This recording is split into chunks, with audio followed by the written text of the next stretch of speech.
आदाब नाजरीन, आप देख रहे हैं INN न्यूज़। मैं हूं शौकत अली सूफी। पेश हैं दिल भर की कुछ अहम खबरें।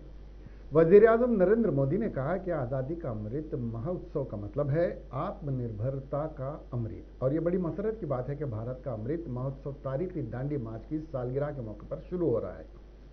वज़ीर आज़म आज़ादी का अमृत महोत्सव की तकरीबात के आगाज़ की सरगर्मियों का इफ्तिताह करने और गुजरात के अहमदाबाद में साबरमती आश्रम से पदयात्रा को रवाना करने के बाद इजहार ख्याल कर रहे थे। ये महोत्सव भारत की आज़ादी के 75 बरस मुकम्मल होने के मौके पर मुतादिद प्रोग्रामों का सिलसिला है। वज़ीर आज़म ने कहा कि महात्मा गांधी ने मुल्क की तकलीफ को समझा और अवाम की नब्ज़ थामी।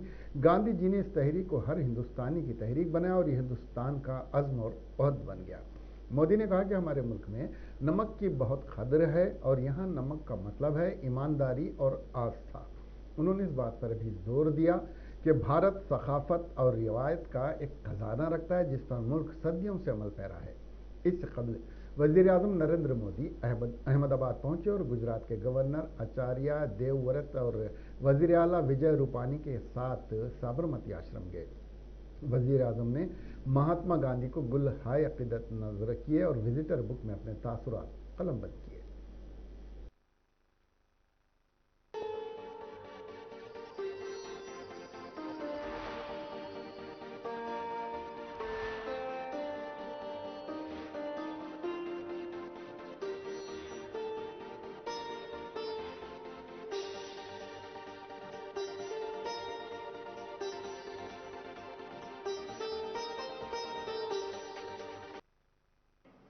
देश भर में ऐसे कितने ही स्थान पर आज एक साथ इस अमृत महोत्सव का श्री गणेश हो रहा है। ऐसा लग रहा है जैसे आजादी के असंख्य संघर्ष, असंख्य बलिदानों का और असंख्य तपस्याओं की ऊर्जा पूरे भारत में एक साथ पुनर्जागृत हो रही है।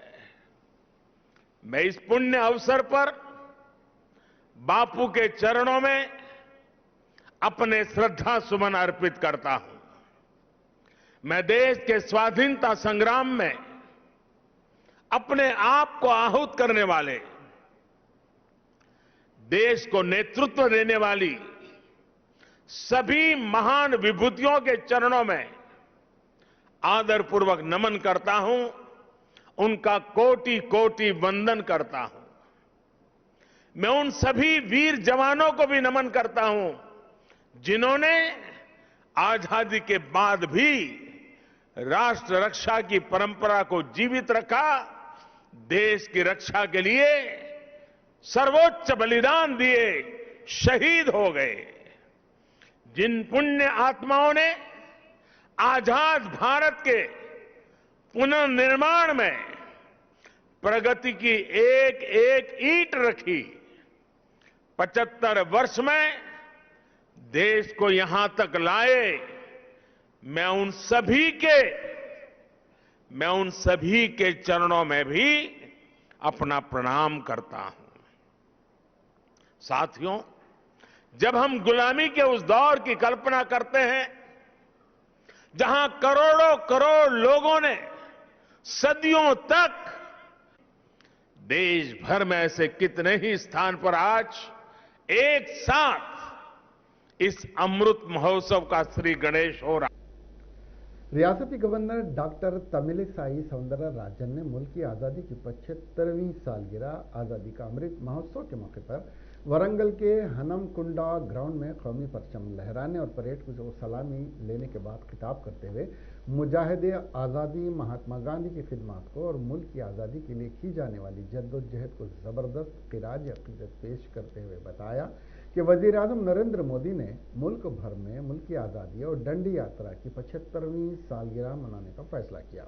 रियासती गवर्नर ने बताया कि हमारी जमहूरियत दुनिया भर में मिसाली है और यहाँ की अदालतें मुकम्मल तौर पर आज़ाद हैं। इसके अलावा हमारे मुल्क में कई मजहब के मानने वाले मिलजुल कर रहते हैं। उन्होंने बताया कि बात खुश आइंदा है कि हैदराबाद और मुल्क की तैयार करदा कोरोना वैक्सीन ने न सिर्फ मुल्क भर में बल्कि दुनिया के 50 ममालिक को रवाना की गई। इस तकरीब में रियासती वजीर ई दयाकर राव और आला अहदेदार भी मौजूद थे। कमांडर का witnessing the world's largest vaccination drive. More than 2.5 crore doses have been already administered till now in our country. As we are all racing towards crossing the major milestone of 75 years of independence, what we are witnessing now is a transformed new India. As our Honorable Prime Minister Shri Narendra Modi ji calls the nation which has been making rapid strides in every field. Of course, its spiritual power has always been an inspiration for the rest of the world. The independent India has made tremendous progress on all fronts during the last 75 years, from importing food grains to attaining self-sustenance in agriculture through different phases of green revolution. From reeling under darkness to producing surplus power, from taking help of developed nations to send space satellites into the orbits to launching indigenous Mars orbiter mission and Chandrayaan. From scanty rail network to running bullet trains, from borrowing loans from external lending agents. Chief minister के चंद्रशेखर राव ने मुल्क की आज़ादी की 75वीं सालगिरह आज़ादी का अमृत महोत्सव तकरीब के मौके पर बाग़ आमा नामपल्ली में कौमी परचम लहराया और परेड को सलामी देने के बाद खिताब करते हुए बताया कि मुल्क की आज़ादी के 75 साल और डंडी यात्रा के 75वीं सालगिरह की तकारीब का तेलंगाना हुकूमत ने फैसला किया कि 15 अगस्त 2022 तक इनेकाद अमल में लाए जाए। इसके लिए एक कमेटी तश्कील दी गई जिसके सदर नशीन रमनाचारी हैं। वजीर आला के चंद्रशेखर राव ने मुजाहिद आज़ादी और बाबा कौम महात्मा गांधी की जद्दोजहद की तफसीलात पेश करते हुए बताया कि महात्मा गांधी ने बगैर किसी अहिंसा के मुल्क को अंग्रेज़ों से छुटकारा दिलाते हुए मुल्क को आज़ादी दिलाई। उन्होंने बताया कि 15 मार्च को 75 साल कबल आज ही के दिन अहमदाबाद में सत्याग्रह का आगाज़ किया गया था। इसके बाद पुरअमन तौर पर पदयात्रा डंडी यात्रा निकाली थी, जिसमें पंडित जवाहरलाल नेहरू और हैदराबाद से ताल्लुक़ रखने वाली सरोजनी नायडू ने भी हिस्सा लिया था। इसके अलावा सरहदी गांधी खान अब्दुल गफ़ार खान ने पिशावर में डंडी यात्रा जद्दोजहद में हिस्सा लिया था। वज़ीर आला के चंद्रशेखर राव ने बताया कि उन्होंने तेलंगाना की जद्दोजहद महात्मा गांधी के बताए हुए उसूलों पर चलते हुए बगैर अहिंसा के तेलंगाना को हासिल किया। इस तकरीब में speaker assembly P Srinivas Reddy, रियासती वज़रा Mohammed Mahmood Ali, Indrakaran Reddy, chief secretary Somesh Kumar, DGP Mahender Reddy, अराकीन असेंबली और कौंसिल और दीगर मौजूद थे। रमनाचारी ने गैर मकदमी खिताब किया।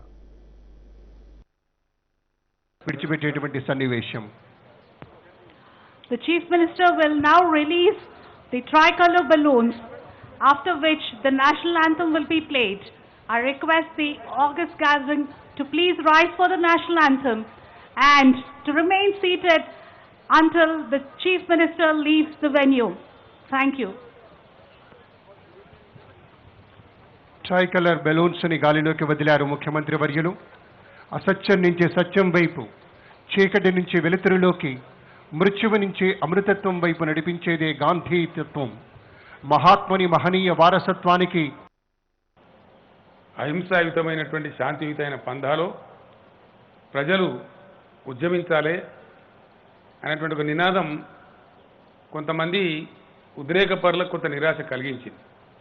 కానీ చివరికి ఆ పంధాలోనే స్వతంత్ర సముపార్జన జరిగిన విషయం మనందరికీ కూడా తెలుసు. అందులో ఉద్యమ ఉధృతి, దానికి అవలంబించాల్సిన కార్యాచరణ, ప్రజల్ని దానిలో మమేకం చేయటంలో మహాత్మా గాంధీ గారు యావత్ ప్రపంచానికే ఆదర్శప్రాయులైనారు. మానవ హక్కుల కోసం జరిగిన పోరాటంలో పాల్గొన్న మార్టిన్ లూథర్ కింగ్ వంటి వారికి కూడా గాంధీజీ యొక్క ఆచరణ, గాంధీజీ యొక్క సిద్ధాంతాలు ప్రేరణగా నిలిచాయని చెప్పడంలో ఎటువంటి అతిశయోక్తి లేదు. యావత్ ప్రపంచానికే మన భారత స్వాతంత్ర సమర స్ఫూర్తి ఒక గుణపాఠంగా ఒక ఆదర్శంగా నిలిచింది అని ఈ సందర్భంగా నేను మీ అందరికీ కూడా గర్వంగా ప్రకటిస్తా ఉన్నాను. 1882 బ్రిటిష్ సామ్రాజ్యవాదులు అనేక ప్రజా వ్యతిరేక చట్టాలు తెచ్చే క్రమంలో ఉప్పు చట్టాన్ని కూడా తెచ్చినారు. ఆ ఉప్పు చట్టం చాలా బాధాకరంగా దేశ ప్రజలందరికీ పరిణమించింది. అంతకుముందు స్వేచ్ఛగా తమ ఉప్పును తాము తయారు చేసుకొని తీసుకునేటువంటి ప్రజలకి పన్ను చెల్లించాల్సిన దుస్థితి వచ్చింది. ఉప్పును మార్కెట్లో కొనుక్కున్న దానికంటే కూడా చాలా ఎక్కువ ధరకు కొనుక్కోవాల్సినటువంటి आवश्यकता ఏర్పడింది. मरकजी ममलिकती वजीर दाखिला जी किशन रेड्डी ने टीआरएस पार्टी के साथ साथ रियासती वजीर के.टी. रामाराव को तनकीद का निशाना बनाया। आज मीडिया से बात करते हुए किशन रेड्डी ने कहा कि निजाम शुगर फैक्ट्री के इफ्तिताह के बाद ही के चंद्रशेखर राव खानदान विशाखापट्टनम स्टील प्लांट के बारे में बातें कर रहे हैं। उन्होंने याद दिलाते हुए कहा कि टीआरएस ने साल 2014 के इंतखाबी मंशूर में कहा था कि वो निजाम शुगर फैक्ट्री खोलेगी। किशन रेड्डी ने सवाल किया कि 7 सालों से शुगर फैक्ट्री को क्यों नहीं खोला गया, इसका जवाब दे। किशन रेड्डी ने तनकीद करते हुए बताया कि इंतखाबात के आइन वक्त ही केटीआर नींद की आंख खुलती है। अवामी मुखालिफत कम करने के लिए मरकज को तनकीद का निशाना बनाया गया है। उन्होंने कहा कि 70% फिटनेस देने के बावजूद मुलाजिमीन और असातिज़ा टीआरएस को वोट नहीं देंगे। उन्होंने टीआरएस और एमआईएम को भैंसा तशद्दुद का जिम्मेदार ठहराया। मरकजी वजीर किशन रेड्डी ने कहा कि वो जल्द ही भैंसा का दौरा करेंगे। పూర్తిగా 17,000 కోట్ల రూపాయలు కేంద్ర ప్రభుత్వంతో ఈ యొక్క రీజనల్ రింగ్ రోడ్ నిర్మాణం కాబోతుంది. అనేక రకాలుగా తెలంగాణ కోసం అభివృద్ధి కోసం నరేంద్ర మోడీ గారి ప్రభుత్వం పేద ప్రజలకు ఏదైతే రూపాయి కేజీ బియ్యం ఇస్తున్నారో ప్రతి కేజీ వెనుక 30 రూపాయలు నరేంద్ర మోడీ గారు ఖర్చు పెడుతున్నారు. అక్కడి నుంచి మొదలు పెడితే రీజనల్ రింగ్ రోడ్ వరకు, రైల్వే లైన్ల వరకు, ఎంఎంటీఎస్ వరకు, మెట్రో స్టేషన్ వరకు అన్ని రకాలుగా కేంద్ర ప్రభుత్వం సహకారం అందిస్తుంది. కాబట్టి టీఆర్ఎస్ పార్టీ ఎన్నికలకు ముందు పూనకం వచ్చినట్లుగా పచ్చి అబద్దాలు ఆడడం, విష ప్రచారం చేయడం, బురద చల్లడం అలవాటుగా పెట్టుకున్నది. కేసీఆర్ కుటుంబం మాట్లాడుతున్నదంతా కూడా పచ్చి అబద్దాలు. కాబట్టి తెలంగాణ ప్రజలను కోరుతా ఉన్నారు, నరేంద్ర మోడీ గారి ప్రభుత్వము, భారతీయ జనతా పార్టీ మొదటి నుంచి కూడా తెలంగాణ ప్రజలకు అండగా ఉంది. తెలంగాణ ఉద్యమంలో కీలక పాత్ర పోషించింది. తెలంగాణ ఉద్యమానికి సంబంధించి పార్లమెంటులో తెలంగాణ బిల్లుకు రావడంలో కూడా భారతీయ జనతా పార్టీ కారణంగానే తెలంగాణ వచ్చింది. భారతీయ జనతా పార్టీ तेलंगाना प्रदेश कांग्रेस कमेटी के कारगुजार सदर और रुकन पार्लियामेंट ए रेवंत रेड्डी ने वजीर बल्दी नज़्म व नस्क के.टी. रामाराव को गैर कारकर्द, नाअहल और रिश्वतखोर वजीर करार देते हुए कहा कि के.टी. रामाराव और टीआरएस हुकूमत ने दानिस्ता तौर पर 15 लाख मुलाजमतों की फराहमी और 2,20,000 करोड़ के प्रोजेक्ट ITIR से तेलंगाना की आवाम को महरूम कर दिया और आज ग्रेजुएट हलकों के पेश नज़र मरकज़ की बीजेपी हुकूमत को मरूद इल्ज़ाम ठहराते हुए ग्रेजुएट के वोट हासिल करने की कोशिश कर रहे हैं। रेवंत रेड्डी मीडिया से बात करते हुए कहा कि KTR ने हैदराबाद के अतराफ की कीमती अराजी को रियल इस्टेट कंपनियों को बेचने के लिए chief secretary Somesh Kumar, secretary बल्दी नज़्म व नस्क Arvind Kumar, secretary industries and commerce Jayesh Ranjan और दीगर आला अहदेदारों के साथ साजिश करते हुए सनतों के लिए मुख्तस अराजी को बेनामी तरीके से खरीद कर रियल इस्टेट एजेंट का रोल अदा कर रहे हैं। मैं अभी कारोबार शुरू करूंगा। मैं इसीलिए ये कहना चाहता हूं, अब इस मौके पे इस सिलसिला में जो चुनाव हो रहा है, ये चुनाव के समय पे केटीआर साहब ने ये कह रहा है ITIR कॉरिडोर का बीजेपी के वजह से, केंद्र सरकार की वजह से हमको मंजूर नहीं हुए, हमको नुकसान हो गए बोल के जो केटीआर साहब ने कह रहा है वो सरासर गलत है। 2018 में उत्तर प्रभाकर रेड्डी टीआरएस MP ने सवाल उठाए तो वहीं सरासर दिखाया। 2017 में रिव्यू मीटिंग लगाए, डिटेल प्रोजेक्ट रिपोर्ट मांगे, आपको कितने पैसे होना है, क्या करना है, डिटेल प्रोजेक्ट रिपोर्ट देने के लिए कहा तो मिनिस्ट्री ऑफ इन्वेस्ट वो IT and electronic and communication ministry और रेलवेज एंड ट्रांसपोर्ट मिनिस्टर सब मिला के तेलंगाना सरकार से बातचीत किए तो आज के तारीख में भी वो कोई डिटेल प्रोजेक्ट दिया है ना, इसके वजह से ITIR कॉरिडोर खत्म हो गए। जो कांग्रेस पार्टी ने दिए थे 15 लाख नौकरी ये नौजवानों को देने के लिए हम लोग 13,000 करोड़ रुपए इन्वेस्टमेंट लगा के ये जो इंफ्रास्ट्रक्चर बना के 2,20,000 करोड़ रुपए इन्वेस्टमेंट लाने के लिए कांग्रेस पार्टी ने कोशिश किया। इसको बीजेपी और TRS दोनों मिल।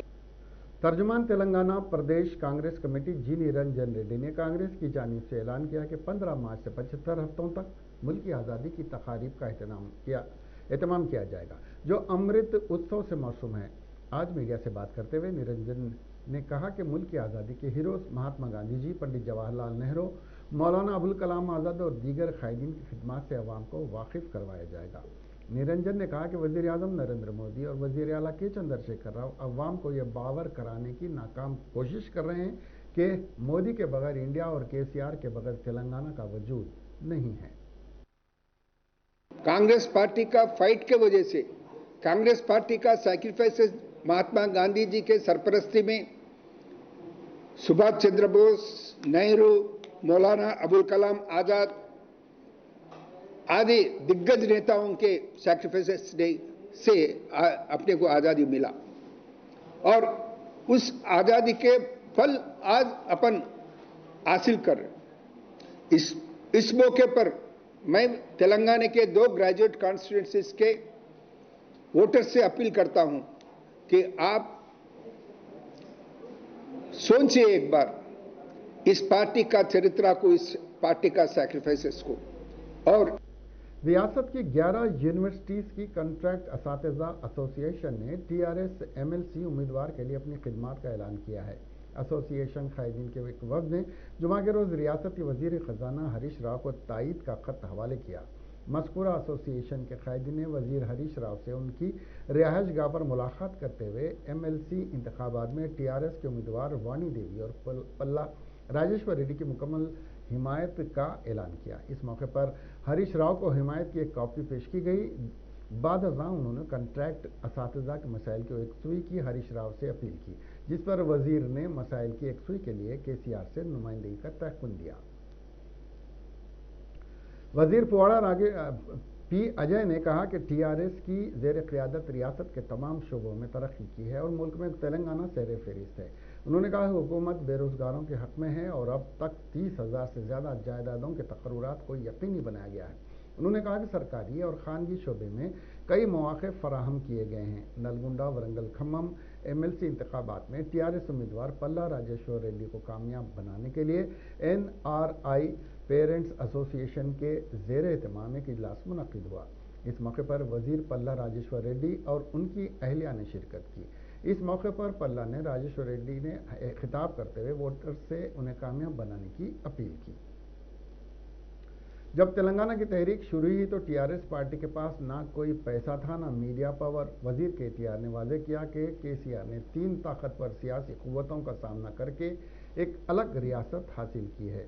बेगमपेट के हरिता प्लाजा में तेलंगाना विकास कमेटी के ज़ेर एहतमाम हम आहंगी की इक़दार से मुतालिक़ एक कॉन्फ्रेंस का इनेकाद अमल में आया। इस मौके पर IT वज़ीर KTR ने मेहमान खुसूसी की हैसियत से खिताब किया।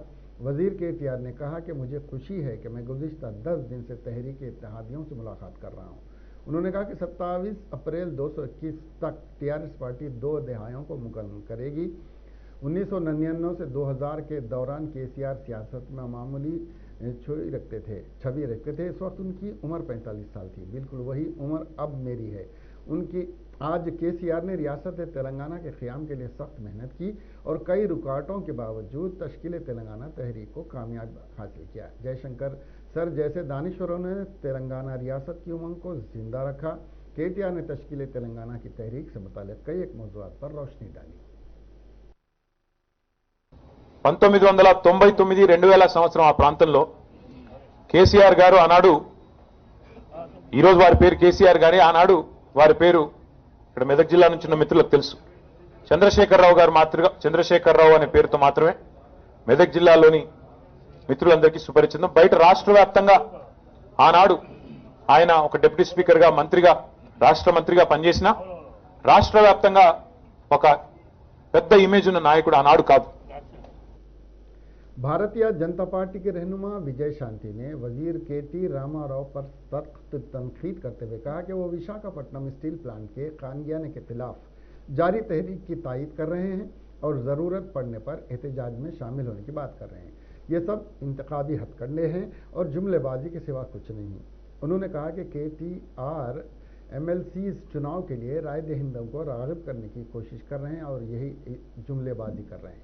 विजय शांति ने कहा कि मुत्तहिदा आंध्र प्रदेश में निज़ाम शुगर्स, आजम जही मिल्स, आल्विन कंपनी और प्रगा टूल्स जैसी कंपनियों को इख्तियार मिलने के 100 दिन के अंदर खोल देने का वादा TRS ने किया था, जो सिर्फ वादा है और कभी पूरा ना होगा। TRS ने कहा था कि कंपनियों के दोबारा खुलने से मुलाजिमतों के मौके पैदा होंगे। अब TRS इन कंपनियों का नाम भी दोबारा ज़बान पर नहीं लाती है। अगर आप इन कायदीन के माजी के वादों को याद कर लें तो पता चलेगा कि ये सिर्फ वादे करते हैं और वफा नहीं करते। सदर रियासती BJP और रुकन पार्लियामेंट बंडी संजय ने पार्टी ऑफिस में बात करते हुए वजीर आला के चंद्रशेखर राव पर सख्त तनकीद करते हुए इल्ज़ाम आयद किया कि यह खुले आम नहीं तो बिर्रास्त तौर पर इंतखाबी ज़ाब्ते अखलाक की खिलाफ वर्जी करते हुए रियासत के मुलाजमीन को 29% फिटमेंट का लालच देते हुए दोनों MLCs इंतखाबात में कामयाबी हासिल करने की नाकाम कोशिश कर रहे हैं। उन्होंने हुकूमत से मुतालबा किया कि वो मुलाजमीन को 45% फिटमेंट देने का ऐलान करें और 2 लाख मखलूआ जायदादों पर तकर्रुरात के सिलसिले में एलामिया जारी करें। ప్రజలకు గెల్లబట్టి అవతలని వేడి చేస్తున్నారు కాళ్ళు. శాసనసభలో హామీ ఇచ్చాడు, ఊరుసుకుంటే చెప్పిండు రాష్ట్ర ముఖ్యమంత్రి. ఇక రేపే చాడతానని చెప్పిండు. ఇక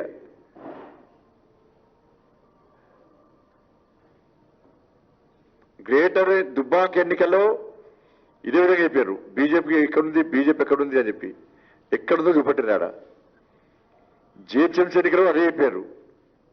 సర్వేలన్నీ మాకు అనుకూలమే, పూర్తి స్థాయి మెజార్టీతో గెలుస్తామని చెప్పి ఈ వర్గం తిరుమల చేసే దుబ్బాకలో కొన్ని డివిజన్లు హైదరాబాద్లో మేము పూర్తిగా TRS పార్టీకి TRS रुकन पार्लियामेंट N नागेश्वर राव ने खम्मम में TRS उम्मीदवार हल्के graduate MLC Nalgonda Warangal Khammam P Rajeshwar Reddy की इंतखाबी मुहिम में हिस्सा लेते हुए तालीमी याफ्ता नौजवानों से मुलाकात करते हुए बताया कि वजीर आला के चंद्रशेखर राव ने 6 साल अरसे में 1,32,000 अफराद को मुलाजिमतें फराहम की। इसको मद्देनजर रखते हुए नौजवानों को चाहिए कि वो TRS उम्मीदवार P राजेश्वर रेड्डी को दोबारा कामयाब बनाएं। वाज़ेह है कि MLC इंतखाबात की इंतखाबी मुहिम आज शाम 4 बजे इख्तिताम को पहुंची।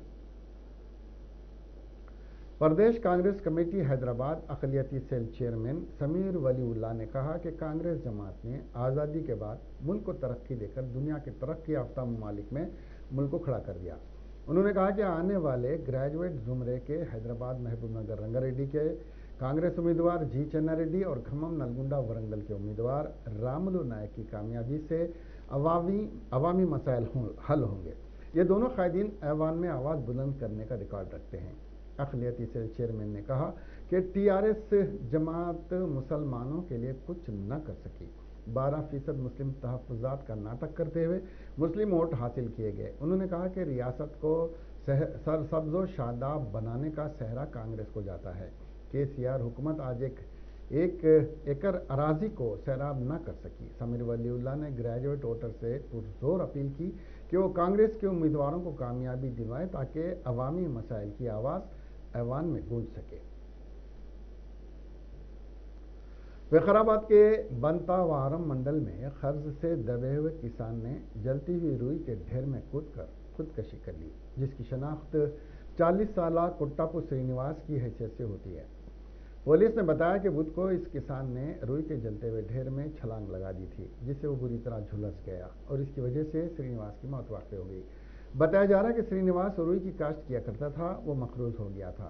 कर्ज की वजह से वो पिछले 5 दिनों से जहनी तनाव का शिकार हो गया था। श्रीनिवास के भाई दिव्या ने बताया कि जहनी तनाव की वजह से श्रीनिवास अफसुर्दा होने के साथ साथ अजीब सा बर्ताव कर रहा था। 4 शंबे को वो रुई के खेत में गया, रुई को जमा करके उसमें आग लगा दी और उसके बाद जलती हुई रुई के ढेर में उसने छलांग लगा दी। इसकी चीख व पुकार सुनकर पड़ोसी खेत में भागे और उसे आग से बाहर निकाला और तांडुर के दवाखाने में मुंतकिल किया। बाद में उसे उस्मानिया दवाखाना मुंतकिल किया गया, जहां वो दौरान इलाज फौत हो गया। हैदराबाद की रच्चकुंडा पुलिस ने जिले यादाद्री भुवनगिर में रेव पार्टी पर धावा किया। ये पार्टी नारायणपुर मंडल के एक मौजे के फार्म हाउस में मनाई जा रही थी। पुलिस ने वहां से तकरीबन 90 नौजवानों को गिरफ्तार किया, जिनमें लड़कियां भी शामिल हैं। इतलात मिली है कि रियल एस्टेट ताजिर के बेटे श्रीकांत रेड्डी ने यह पार्टी मुनक्किद की थी।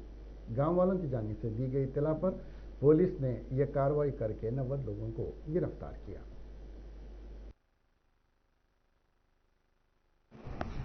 महाशिवरात्रि के दिन हमारे राचकोंडा पुलिस के स्पेशल ऑपरेशन टीम और भुवनगिर जोन के लोकल पुलिस ने नारायणपुर पुलिस स्टेशन के लिमिट में एक गांधीनगर तांडा है, वहां पे फार्म हाउस पे रेड करके एक रेव पार्टी बस्ट किया है। इसमें 7 ऑर्गेनाइजर को हमने हिरासत में लिया, जिनके पास से हमें 400 ग्राम गांजा, 3 LSD blot, 2 gram unknown drug, liquor, vehicles, DJ system, उसके साथ साथ 15 कार, 30 बाइक्स और कैश 27,000 रुपीज और कुछ एंट्री टिकट्स जो 500 रुपए एंट्री टिकट लगाया था इन लोगों ने, ये सब बरामद हुए हैं। इंस्टाग्राम के जरिए साई डमरू नाम के हैंडल से इन्होंने एडवर्टाइज किया। ये जो 7 एक्यूज है ऑर्गेनाइजर्स, उसमें गिरीश ताडवाई ये मेन कल्प्रिट है। अंतरात्मा प्रोडक्शन करके उसका प्रोडक्शन हाउस है। उसके साथ साथ जक्किडी श्रीकर रेड्डी, जिसके फादर का ये फार्म हाउस है, चोलेटी शरद चंद्रा, शेख उमर फारूक, जक्किडी धनवंत रेड्डी जो फार्म हाउस के ओनर है, बलेमूला प्रेम, और जो नंबर 7 एक्यूज है सैयद अरमान अली रेजा अलियास डमरू, एक खास दिल्ली से 25,000 रुपए देके इसको यहाँ पे ये पार्टी के लिए लाया गया था। ये 7 लोगों को हम अभी NDPS एक्ट, एक्साइज एक्ट के अंदर कोर्ट में प्रोड्यूस कर रहे हैं। तकरीबन 90 students, software employees, private employees को हमने हिरासत में लिया है, जिनको सेक्शन 188 IPC और 294 IPC में हम लोग कोर्ट में प्रोड्यूस कर रहे हैं। पेरेंट्स से हमारी गुजारिश है कि बच्चे क्या कर रहे हैं, आप कृपया करके बच्चों के ऊपर वॉच रखिए। कहीं पे भी देर रात। शादी के सिर्फ 2 महीने बाद एक जोड़ा हादसे का शिकार होकर फौत हो गया। इनकी मोटरसाइकिल एक बरकी खंभे से टकरा गई थी। यह हादसा जुमेरात को देर गए उस वक्त हुआ जब ये दोनों मंदिर में शिवरात्रि के मौके पर दर्शन करने के बाद वापस हो रहे थे। पुलिस इत्तला के मुताबिक दोनों मंचाला मंडल रंगारेड्डी जिले के रहने वाले थे। उनकी शादी 9 जनवरी को हुई थी। महाशिवरात्रि के मौके पर इन दोनों ने करीब मंदिर में पूजा की और बाद में यादाद्री में अपने रिश्तेदारों से मिलने गए। पुलिस ने बताया कि तेज रफ्तार बाइक बरकी खंभे से उस वक्त टकरा गई जब वो घर वापस हो रहे थे। दोनों को शदीद जख्म आए और उनकी मौत मौके पर ही हो गई। पुलिस ने एक केस रजिस्टर करके लाशों को पोस्टमार्टम के लिए इब्राहिमपट्टनम के सरकारी दवाखाने को मुंतकिल किया। आंध्र प्रदेश के वजीर ज़राअत कुरसाला कन्ना बाबू ने कहा कि काकीनाडा की नाइक इंडस्ट्री गैस लीकेज के मौके के मुतासरीन को 50 लाख की इमदाद दी जाएगी, जिसमें हुकूमत के 10 लाख और कंपनी के 40 लाख रुपए शामिल हैं।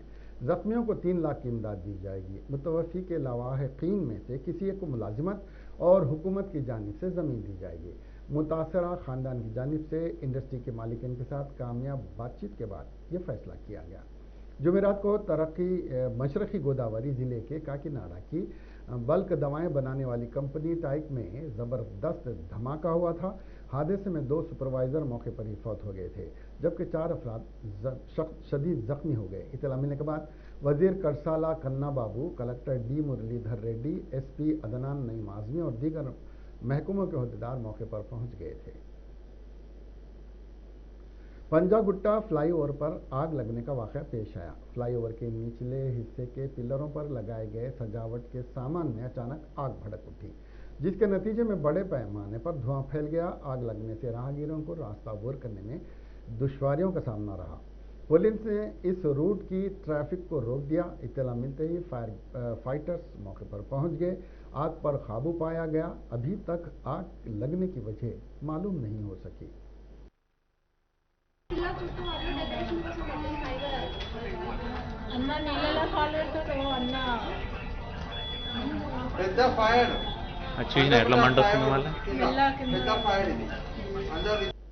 इसके साथ ही ये खबरें यहीं ख़त्म हुई। अब हमें दीजिए इजाज़त और देखते रहिए आपका अपना INN चैनल। खुदा हाफिज़।